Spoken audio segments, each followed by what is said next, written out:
자, 그렇다면 우리 되돌아보기 강의는 이게 마지막이 될 것 같습니다. 여러분한테 드리는 되돌아보기 자료를 잘 활용하셨으면 좋겠고, 자, 부모 교육 그렇게 어렵지 않아요. 양도 많지 않아요. 라고 말씀드렸어요. 한번 빠르게 되돌아보도록 하겠습니다. 첫 번째 현대사회와 가정 파트에서는 가정 환경의 구분 정도 구분을 정리를 해두자. 가정 환경은 지위 환경, 그다음에 구조 환경, 그다음에 과정 환경으로 구분될 수 있다. 이 세 가지가 다 가정 환경을 결정하는 내용이다라고 하는 거. 중요한 양육 태도, 나오면 틀리지 않아야 되는 양육 태도. 바움린드의 양육 태도는 독재적이고 권위적이고 허용적인 양육 유형이 있다. 각각의 특징 잘 기억해 두셔야 되겠죠. 독재적인 양육 유형이 어떤 특징을 가지고 있고, 권위적인 양육 유형은 합리적 규칙이 상당히 중요하고, 허용적 양육 유형은 규칙이 없다. 결국 뭐로 결정되는구나.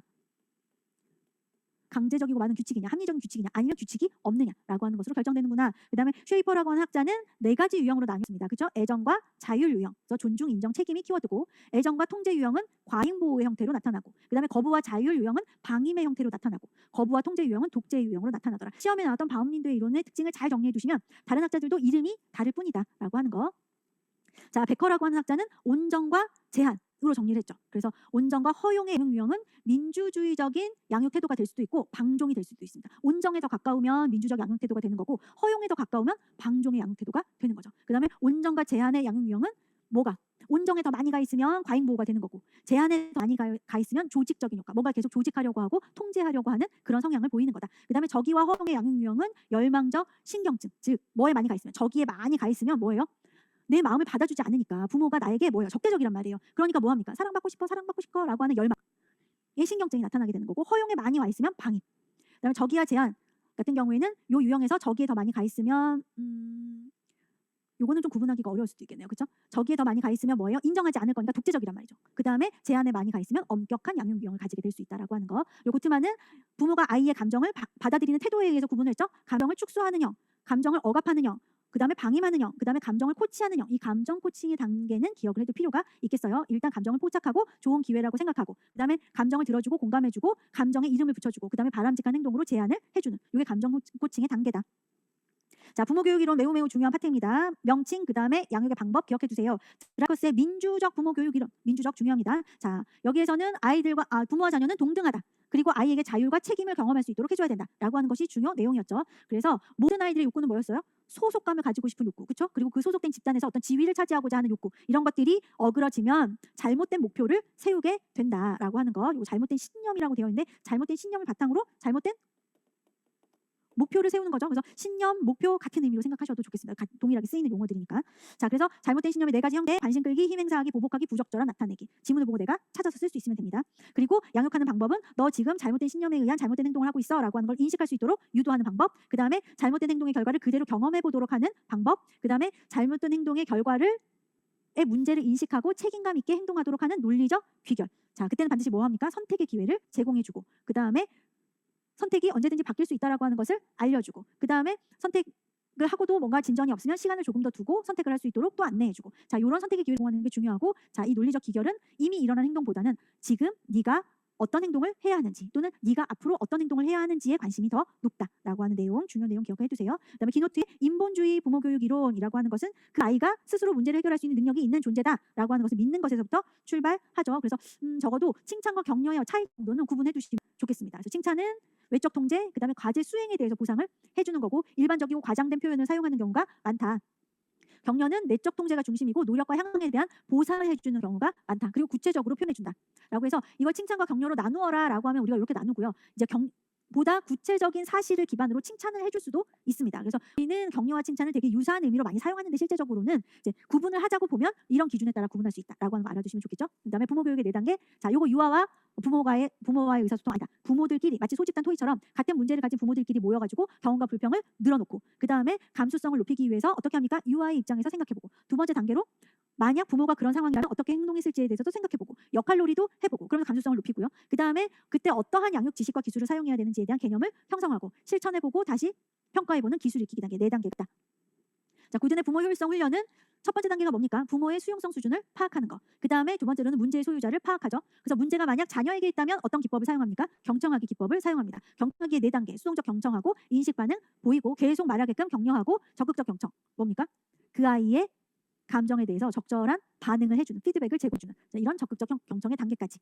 부모에게 문제가 있다면 나전달법을 사용해라. 나전달법의 요소는 네가 그런 행동을 하면 나는 이렇게 느껴. 왜냐하면 뭐뭐 하기 때문이야 라고 하는 행동, 느낀, 결과의 요소를 가지고 있고, 순서는 바뀔 수 있다. 자, 경청하기도 안 되고 나절단법도 안 통해요. 그러면 무승부법으로 들어갑니다. 자, 무승부법의 순서는 갈등 확인 및 정의, 즉 문제를 인식하고 문제를 정의하고요. 해결책을 탐색하고 평가하고 선택하고 결정하고 시행하고 평가하고 하는 순서로 무승부법이 진행된다. 이 순서 시험에 나왔으니까 기억하세요. 자, 그다음 에릭번의 상호 교류 분석 이론입니다. 인간의 욕구는 세 가지다. 자극의 욕구, 자세의 욕구, 구조화 욕구가 있다. 자, 이런 구조화 욕구를 어떻게 채워줄 수 있느냐? 쓰다듬기를 통해서 채워줄 수 있다라고 하는 거. 자, 그리고 그 쓰다듬기에는 긍정적 쓰다듬기가 있고 깎아내리기 부정적 쓰다듬기가 있다. 그래서 여기 조금 더 첨언하면 긍정적 쓰다듬기를 많이 하게 되면 아이들은 승자 각본을 쓰게 되고 깎아내리기와 부정적 쓰다듬기를 많이 하게 되면 얘네들은 패자 각본을 가지게 된다. 자, 인성의 구조는 세 가지. 어린이자, 성인자, 부모자가 있다. 어린이자는 두 가지로 나뉘어집니다. 본능에 충실한 천성적자. 그 다음에 뭐예요? 권력에 복종하는 계작된 자. 그 다음에 성인자는 합리적 자를 의미하고요. 부모자는 돌봄을 중요시하는 양육적 부모자가 있고 그 다음에 권력을 과시하는 통제적 부모자가 있습니다. 자, 그리고 성인자는 뭐에 의해서 오염될 수 있습니까? 어린이 자아나 부모 자아에 의해서 오염될 수 있고요. 또는 각각의 자아가 드러나지 못하게 어떻게 될 수도 있습니까? 봉쇄될 수도 있습니다. 자, 그럼 교류의 유형입니다. 보적 교류, 교차적 교류, 이면적 교류. 키워드를 뭘로 잡을까요? 보완적 교류는 기대했던 반응이 나오는 의사소통. 교차적 교류는 기대하지 않았던 반응이 기대하지 않았던 자아로부터 반응이 나오는 의사소통. 이면적 교류는 숨겨진 메시지가 있는 의사소통. 그래서 여기서 여러분들 꼭 기억하셔야 될 게 뭐냐면 이 보완적 교류나 교차적 교류나 이면적 교류는 맥락을 모르면 이게 어떤 자아에서 출발했는지 우리가 몰라요. 그래서 제가 뭐 예시로 들었던 것처럼 배고프다. 요 말로만으로는 이게 성인자에서 보낸 메시지인지 아동자에서 보낸 메시지인지를 우리는 몰라요. 그러면 요 말 그 자체로 우리가 교류의 유형을 나눌 수는 없다. 그럼 어떻게 해요? 맥락을 봐야죠. 그렇죠? 묶여져 있는 지문들을 읽어야죠. 그걸 읽어야지만 우리가 뭘 판단할 수 있어요? 요거를 판단할 수 있습니다. 그래서 단순히 어떤 언어나 어떤 의사소통이 절대적으로 보완적이고 교차적이고 이면적이라고는 할 수 없어요. 그래서 이 교류 유형을 판단하려면 맥락을 읽어야 된다라고 하는 거 기억하세요. 자, 그 다음에 효율적인 부모 역할 수행을 위한 체계적 훈련은 딩크마어와 맥케이가 드라이커스와 고든의 훈련 부모 역할 훈련을 통합해서 만든 요거 맞아. 어찌 일이 써져 있는? 네, 연결할게요. 통합해서 체계적으로 만든 부모 교육 훈련이다. 짜짜짜 여기 선생님들 PPT에 오타 있습니다. 요거 STSP 아니에요? STEP 요거 아마 되돌아보기 자료에는 수정되어 있을 건데 여기 PPT에는 오타 있으니까 확인하세요. 그래서 요 학자 이름과 그다음에 드라이커스와 고든의 이론을 체계적으로 만든 내용이다라고 하는 거 이름 정도 기억해 두시면 좋을 것 같아요. 자, 그 다음에 적극적인 부모 역할 훈련은 파켄이라는 학자가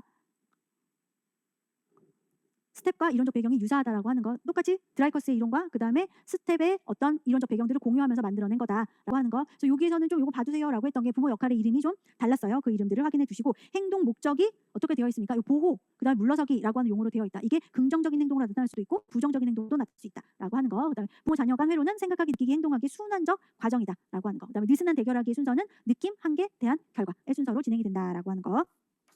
자, 부모교육 이론 파트가 제일 강력한 파트라는 거 꼭 기억하시고 세 번째 가정 및 지역사회와의 협력 보도록 하겠습니다. 자, 요거 꼭 기억하셔야 되죠. 가정과의 협력은 협력적 동반자적 관계다. 자, 이걸 통해서 일관성 있는 교육을 하기 위한 그 다음에 자녀와 유치원에 대한 이해를 높이고 적극적으로 참여하거나 지원할 수 있도록 하는 것이 가정과의 협력의 목표이자 중요성이자 필요성이라고 볼 수 있습니다. 자, 그리고 부모 참여 유형은 이렇게 정리해 드렸던 것처럼 앱스타인이 시험에 나왔으니까 반드시 기억을 하셔야 됩니다라고 얘기를 드렸고 그 다음에 스티븐과 킹, 버거와 고든 제 생각에는 제가 만약 이걸 외울 거면 저는 앱스타인 일단 외우고 그 다음에 스티븐과 킹을 외울 거예요. 그 다음에 왜냐하면 자원봉사자의 역할을 계속 쪼개가죠. 여기서도 자원봉사자의 역할을 이렇게 쪼갰고 그 다음에 여기서도 자원봉사자의 역할을 이렇게 좀 한계를 두었기 때문에 자 이렇게 좀 표를 비워가면서 이렇게 암기하면 훨씬 더 쉽게 암기할 수 있을 거라고 봅니다. 참고하시고 유치원 가정의 연계 방법, 명칭과 특징을 알아두세요라고 말씀드렸죠. 수업 참관이라고 하는 것은 관찰을 통해서 유아의 행동을 직접 관찰하는 거다. 자녀와 유아교육 과정의 이해를 도울 수 있고 사전 교육을 해야 되고 참관 후 상담을 해야 한다.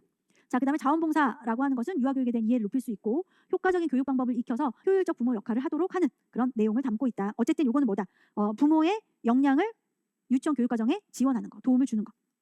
그다음에 의사결정자는 교육과정에 대한 의견을 표현하고 반영하는 방법, 유치원 운영회의 같은 어떤 기구를 조직해서 이 역할을 수행할 수 있다.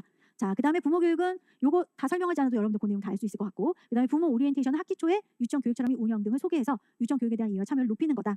자, 그다음에 부모 강연에는 자, 요걸 활성화하기 위한 방법이죠. 부모 강연회를 활성화하기 위해서는 관심 주제와 시간을 조사하고 부모의 요구를 반영한 주제를 선정하고 강사를 선택하고 마지막에 강의 후 평가를 해야 된다.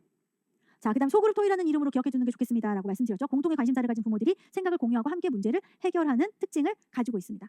그리고 워크숍은 뭐가 중요하다? 연습하고 실습하는 거. 연습이나 실습이나 비슷한 얘기가 될 수 있는데 어쨌든 실습이 중요하다. 직접 해보는 것이 중요하다. 그렇게 해서 무엇을 높이려고 하냐면 가정에서 기술의 실행력을 높이기 위한 것이다라고 하는 거. 그리고 부모 면담 같은 경우에는 두 가지로 나눠볼게요. 공식적 면담과 비공식적 면담이 있습니다. 여기서 우리가 중요하게 생각해야 될 것, 면담 내용에 대한 비밀을 유지할 것, 그리고 되도록이면 객관적 자료를 활용해서 면담할 것. 그리고 또 이렇게도 나눌 수 있어요. 직접 보고하느냐, 직접 보고하지 않느냐라고 하는 것. 그래서 대면 면담과 비대면 면담으로 나눌 수 있고, 대면 면담도 두 개로 나눌 수 있습니다. 개인 면담이냐 아니면 집단 면담이냐 두 개로 나눌 수 있는데, 집단 면담은 뭐랑 같다고 생각하시면 된다. 소그룹 토의랑 같다고 생각하시면 된다. 그리고 개인 면담을 통해서는 어떻게 합니까? 공동의 지침을 만들어내는 것을 목적으로 하고 있습니다. 장단점 기억해 주세요. 대면 면담을 하게 되면 신뢰로운 관계를 형성할 수 있고 즉각적인 반응을 할 수 있고 비언어적인 특징 때문에 의사소통을 할 수 있기 때문에 명확하고 풍부한 의사소통을 할 수 있다. 정보 유출을 줄일 수 있다. 단점은 시간과 노력이 많이 든다. 그리고 비대면 면담은 쪽지나 전화나 인터넷을 통해서 이루어질 수 있는데 시간과 공간의 제약이 적고 시간과 노력도 적게 들고 심리적 부담도 적고, 그다음에 신속한 의사결정. 우리가 다 비대면으로 실시하는 모든 협력 과정은 신속한 의사결정을 할 수 있다는 것이 큰 장점이에요. 그리고 바쁜 부모에게 효과적이다. 자, 그다음에 단점은 명확하고 풍부한 의사소통을 할 수 없다는 거, 집중력이 떨어진다는 거, 그리고 기술적인 문제로 면담을 중단할 수 있다는 거. 자, 이렇게 여러분들 키워드 싹 꺼내 놓으시면서 부모 교육 정리하시기 바라고, 교육 과정부터는 제가 드린 자료를 통해서 마치모처럼 박성희처럼 펜 들고 필기하면서 여러분들도 한번 해보시면 훨씬 더 재밌고 또 인출도 쉽게 낼 수 있을 거라고 생각해요. 6번 지역사회 협력 지나갔구나. 죄송해요. 자, 그 다음에 6번 지역사회 협력 보겠습니다. 지역사회 협력은 필요성을 툭 치며 나올 수 있도록 정리해 주세요 라고 해서, 유아는 풍부하고 다양한 경험을 할 수 있고 공동체 의식을 형성할 수 있다 라고 하는 거. 유치원은 교육과정을 확장할 수 있고 유아교육의 위상을 높일 수 있고 지역사회의 지원을 받을 수 있다. 자, 지역사회는 교육 공동체로서의 책임의식을 높일 수 있고 유아와 유아교육에 대한 이해를 높일 수 있다. 그렇게 되면 적극적으로 참여하겠죠. 적극적으로 협력을 하고. 자, 지역사회 자원의 유형에는 자, 인적 자원과 물적 자원으로 먼저 구분하시고, 그 다음에 문화적 자원, 자연적 자원이 있다. 지역사회 협력하는 방법으로는 지역사회 인사들을 자원봉사로 참여시킬 수도 있고 의사결정자로 참여시킬 수도 있다. 지역사회 기관을 방문할 수도 있고 그 기관과 연계된 프로그램을 진행할 수도 있고 지역사회의 지원을 받을 수 있다. 그죠? 요구가 필요한 아동들에게 어떤 서비스를 제공할 수 있다라고 하는 거. 그리고 유치원도 협력할 수 있습니다. 어떻게? 유치원을 개방할 수 있고, 지역민 대상 프로그램은 살짝 지워주세요. 유치원 개방할 수 있고 시설을 방문해서 자원봉사를 할 수 있다. 자, 이런 방법으로 지역사회와 유치원이 협력할 수 있다로 되돌아보기를 마치도록 하겠습니다. 이상입니다.